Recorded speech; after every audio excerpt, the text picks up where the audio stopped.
Hey guys, it's Tony, and we're back on the bench. And this evening, we're going to be doing a service project on a beautiful Penn Squidder. All right, this is a Model 140, and picked this up recently locally from Craigslist. It was very reasonably priced. It was actually ganged with another Squidder and a bunch of spare spools. I previewed this lot recently, but comes with the original box.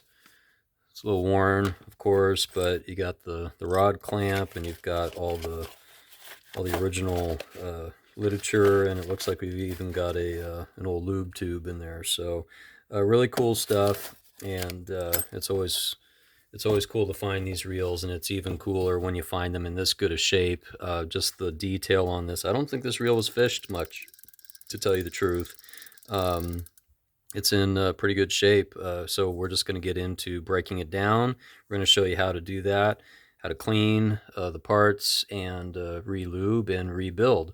So we're going to start here with taking off our handle assembly. Looks like we've got a kind of a lime torpedo handle here. So that's also neat to see. So we're going to need a couple of basic tools here. All right, we need that to get rid of this little set screw.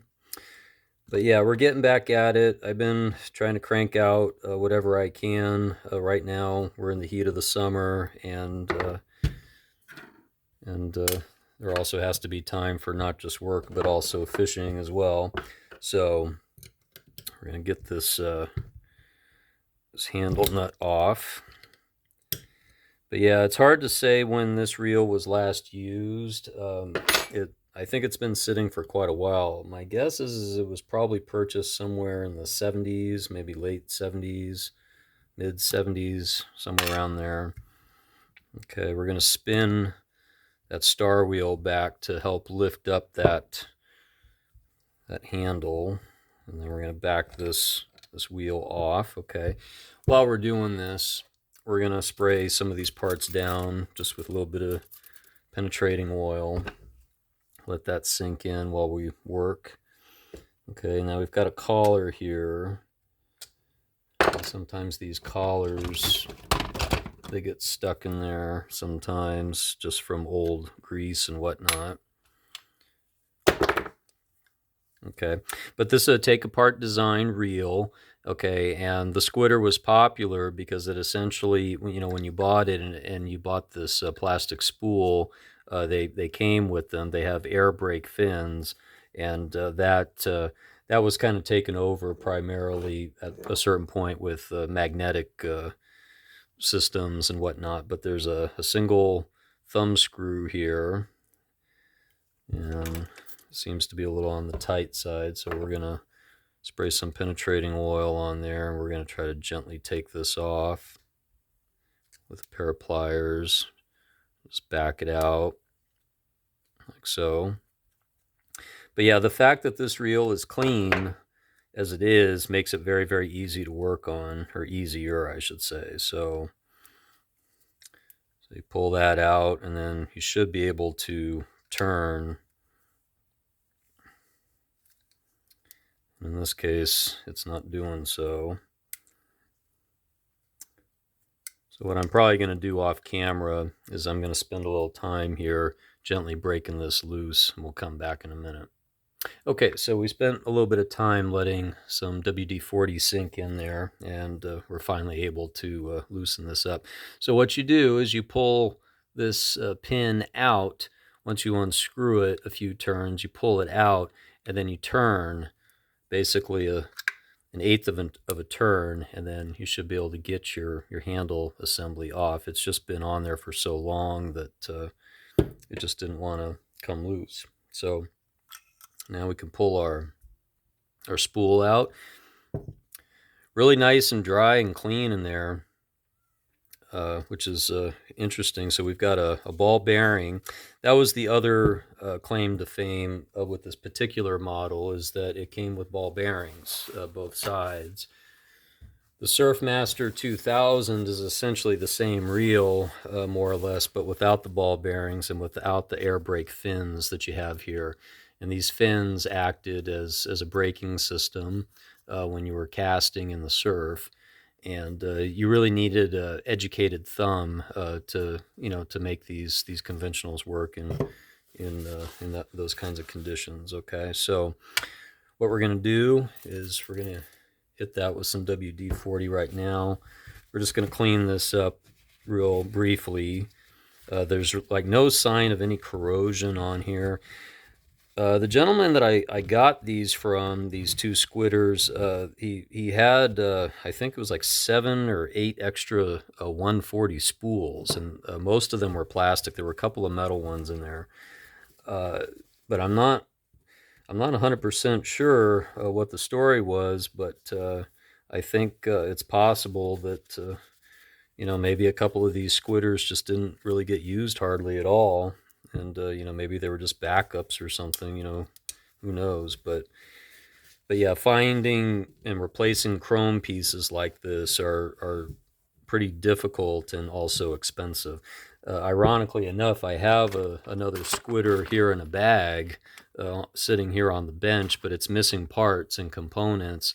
And essentially, you're looking for a whole nother parts reel to finish that off. And, I might get around to it someday. Then again, I may not. So, okay.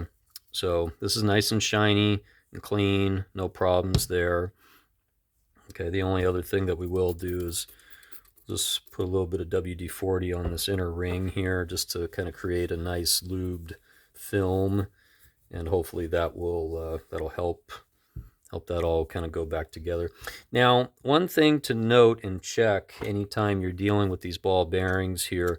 So the ball bearing is in here. It's under this shield under here, and it doesn't come out that easily necessarily. But you want to double check and make sure that this bearing is spinning in there.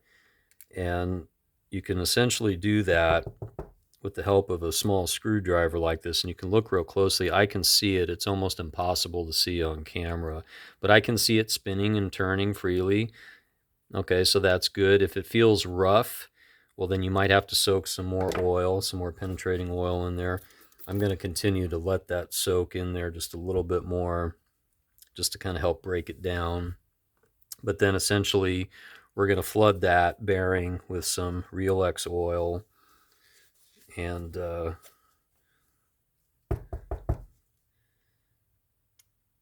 top it off like that. Okay, and we're going to put that back in like so. We're also going to make sure that we just put a light bead of oil on those threads there.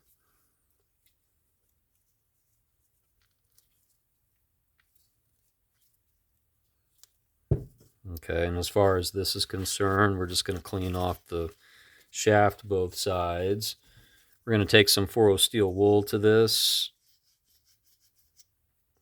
Make that nice and shiny, clean. Get any old grease or anything that's built up on there. And then speaking of grease, we're actually going to take a little bit of blue grease here, Penn Precision blue grease, and we're gonna grease up the clicker tongue down here, and then we're also gonna do both sides, the shaft here, and both ends, like so. Okay, real simple. And we're gonna put that back in place.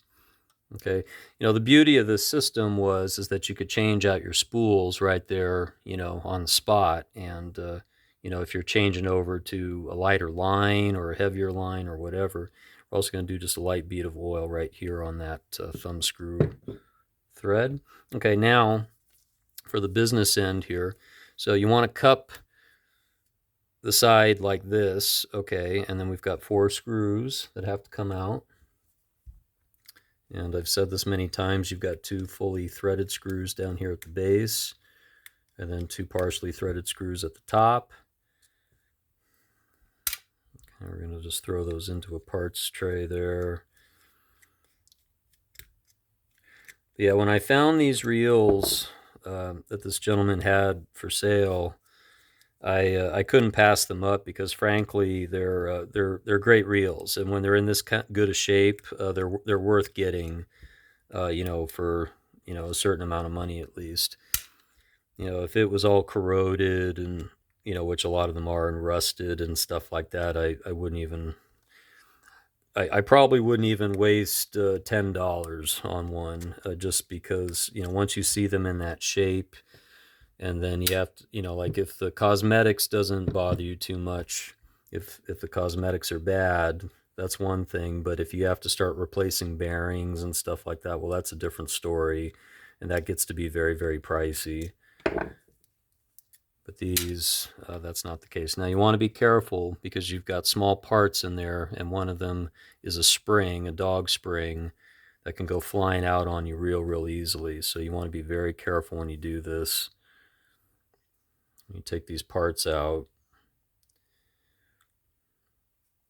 and we're just kind of backing this out slowly here. Okay, so you've got a dog, and that spring is right here. We're going to pull all this apart, of course, and make sure that we clean it up really well. Spacer washer here, and we've got our bridge. Yeah, this old girl's pretty dry in here, to say the least, I'd say. So we got a clutch kit, a drag kit, and this has the original washers. I'd say these are leather washers, and they're in phenomenal shape, from what I can tell. So that's awesome. That's a great thing. If these were cracked, I would say they have to be replaced, but that's not the case. So now this bottom one can be tricky sometimes, so you just want to use caution when you go to pry that up. But that's a beautiful, beautiful drag stack. Nothing wrong with that at all. Okay, we're going to put some more parts in the tray here. And we got our pinion gear, got our eccentric gear, or eccentric jack, pinion yoke. We're going to put all these parts in, get these all cleaned up here. Okay, and then your other bearing is down here at the base. And this also you want to check to make sure that it's spinning freely. I can tell that it is. I'm just going to spray a little bit of WD in there just to kind of break down any grease. Let that kind of work its way in. Okay, we're going to clean this up, of course. And then also here, so this shaft, I can tell it's actually quite stiff. It's not that easy to turn, and it definitely needs to be cleaned out. So we've got our set pin here, and that's got to come out. We're going to try to do that with this little tool here, but I usually end up having to put it in a vise off camera. Yeah, okay, I was able to punch it out here with this little pick tool here. And then at that point, we can take our needle nose pliers, pull this out. This is part of the service, and it's often overlooked by many because a lot of folks don't realize that there's actually something under here. There's a shaft under here, and it gets gummed up real easily. Okay, so you don't want to lose these parts. You want to clean this part, of course. We're going to take the 4O steel wool to this, and some WD-40. We're going to clean it. Clean it with this mild abrasive, if you will. And we're going to take the shop rag to that and clean this off. All right. Good as new, nice and shiny. And that's really what you need. Okay, and then same deal here. We're going to clean this up. We're going to take a Q-tip, just a regular household Q-tip.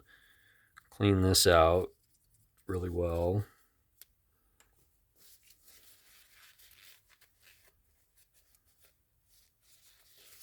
Okay. And then we're going to go back in with our Penn Precision Blue Grease, like so.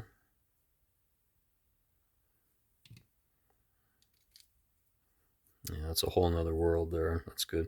You can do oil down there, but I usually prefer not to, just because it has a tendency to ooze out real easily compared to the grease, and you don't want that oil to go dripping all over your drag kit and stuff like that. essentially, in the long run. So we're going to try to put our pin back in place. And these pins, you just kind of have to work at it. And I like to take this little mallet, make sure it's nice and flush. Okay, and then we've got some other pieces here that we got to deal with. WD. Okay, so like first and foremost, we've got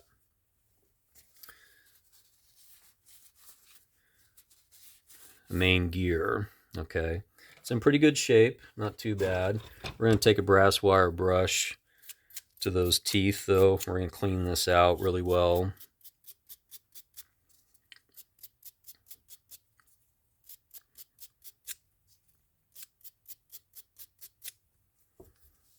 Not too bad there. And then sometimes I like to finish it off just with a regular toothbrush.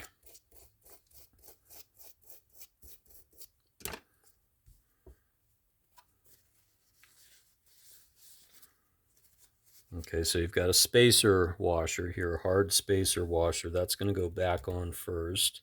Got to have that there. Okay, that's easy. And then we're going to go back with some blue grease on this gear.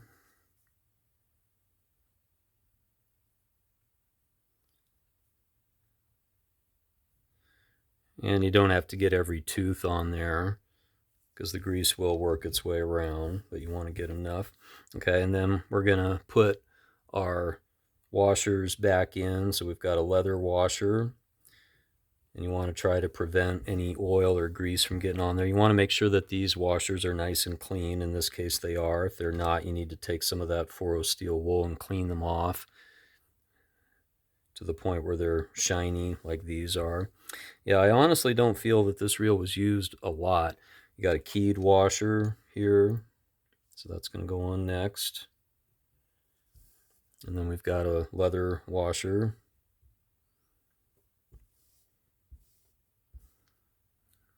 Regular metal washer. And then we've got a tension washer right here. Okay. And that completes the drag stack. Now we've got a dog and dog spring attached. And we just want to clean this up gently. We want to make sure that spring doesn't go flying anywhere. You can see how small that spring is. Okay, you don't want to lose that. Okay, and then as for the rest of these parts, we just want to clean these up and get this old hardened grease off of these parts here. It's pretty clean. A couple of springs, and then we've got some screws here, and then we've got a pinion gear that we need to clean up real quick. Get that old grease out.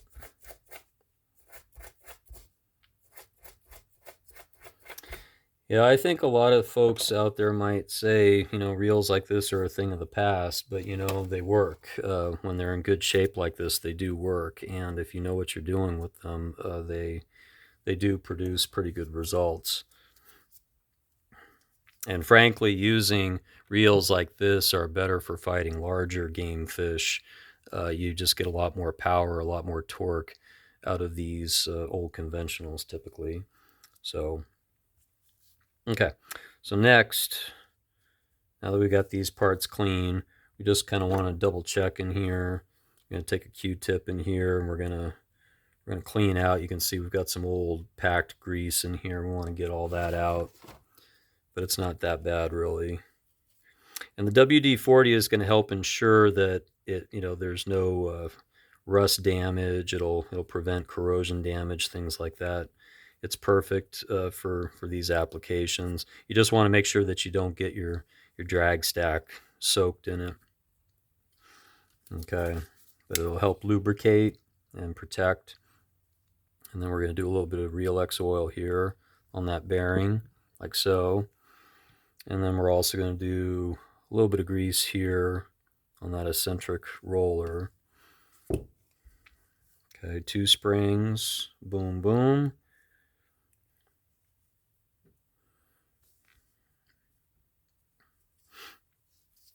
And then we've got our pinion gear and pinion yoke. We're gonna grease the yoke as well as the gear.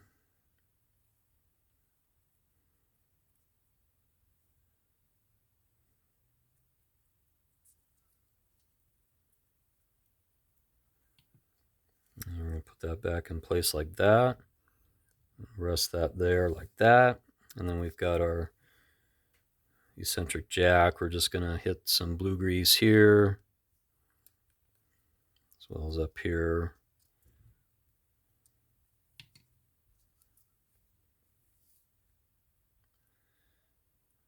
And this is the part where you just need to kind of go slow, get that in place like that.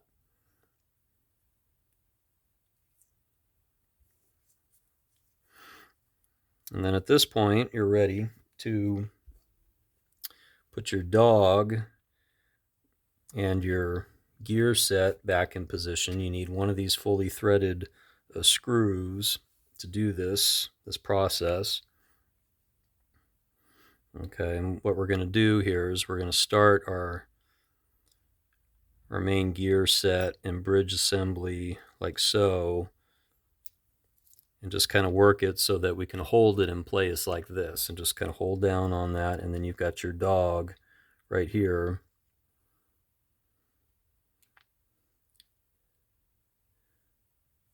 Okay, and the way that this works is you have to get your dog lined up with the hole, but you want to start your screw in here first, okay, so that screw will stick out just a little bit, okay, and then you can get that started on there. Then all you have to do is you have to get the spring pushed back gently, okay, and it usually doesn't take too much to do that in this particular design. Okay, so it should look like that. Okay. And then at that point, you can start rolling your bridge back around slowly. And then once you hear the click and you've got those holes lined up, then you can turn that screw. Turn that back in like so. And then I like to test this at this point before I go any further, just to verify that that's lined up correctly, because sometimes it can get off a little bit one way or the other. Okay, 2 partially threaded screws in the top, the other fully threaded screw at the bottom. We're going to spin these up. So this setup is pretty typical, though, for a lot of these older Penns. So, you know, this whole bridge assembly and clutch kit assembly, that's pretty standard, you know, for a lot of the Penn reels that were made anywhere dating back from the 40s going all the way up into the 2000s, essentially, the early 2000s. And it's a pretty standard design for these conventional reels. Sometimes these are a little hard to start up.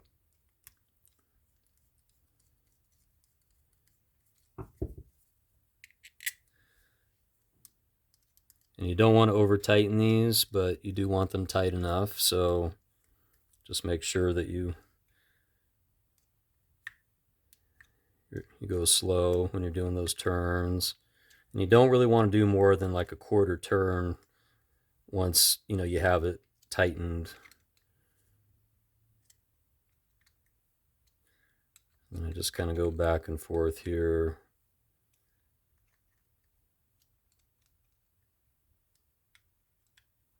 Okay.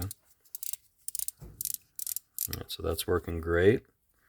And we're going to go in just with a little bit more blue grease here, just for good measure, just because these are all metal moving parts. Okay. And back on with this, like so. Spin up that thumb screw. We've got our collar, it's going to go back. And we've got our star wheel.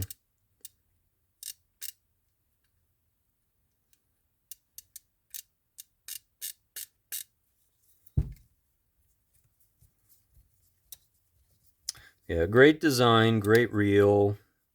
I'm trying to remember when they discontinued this particular model. I think it was in the early 2000s, maybe the late 90s. I'd have to double check that one.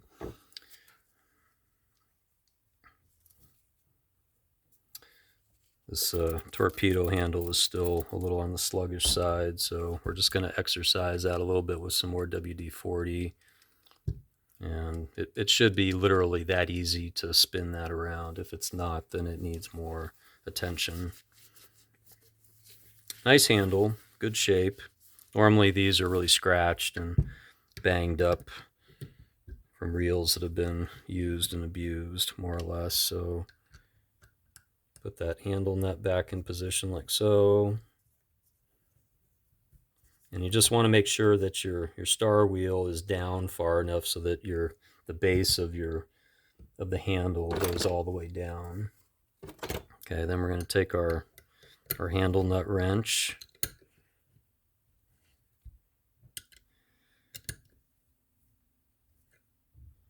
Make sure that that's tightened. You don't want to over tighten it either. It's got to be just right. I think that's okay. And then we've been soaking the set screw in a little bit of WD-40. That'll act as a lubricant, putting this back in and help protect the threads more or less. Yeah, I'm just a little off with this.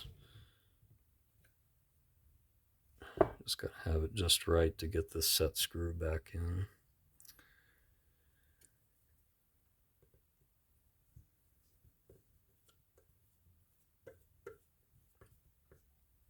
Okay. So we're just going to clean this off a little bit. We're going to do a little bead of oil there on that torpedo handle knob. Okay. Yeah. Spins a lot better now, that's for sure. Okay. We're going to make sure that the freeze spool is working good. Yep. That's working great. Nice and smooth. And then we're gonna tighten up our drag a little bit, make sure that that's working. Yep, that's holding real nicely. We're gonna back that off when we're not using it. That way it'll protect the life of those drags, okay? Also, we want to check the clicker. Really nice loud clicker on there. So there you have it. That is the Penn Squidder Model 140. And this one's beautiful, and it's all serviced, and it's ready to go. So thanks again for watching. This is Tony with Back on the Bench. If you liked the video, please do give it a thumbs up. If you'd like to see more, please make sure you do subscribe and hit the notification button, and that way you'll get all the updates as to when there are new videos being posted. And I do intend to have quite a few more coming out shortly, so make sure you stay tuned for those, and we'll see you next time.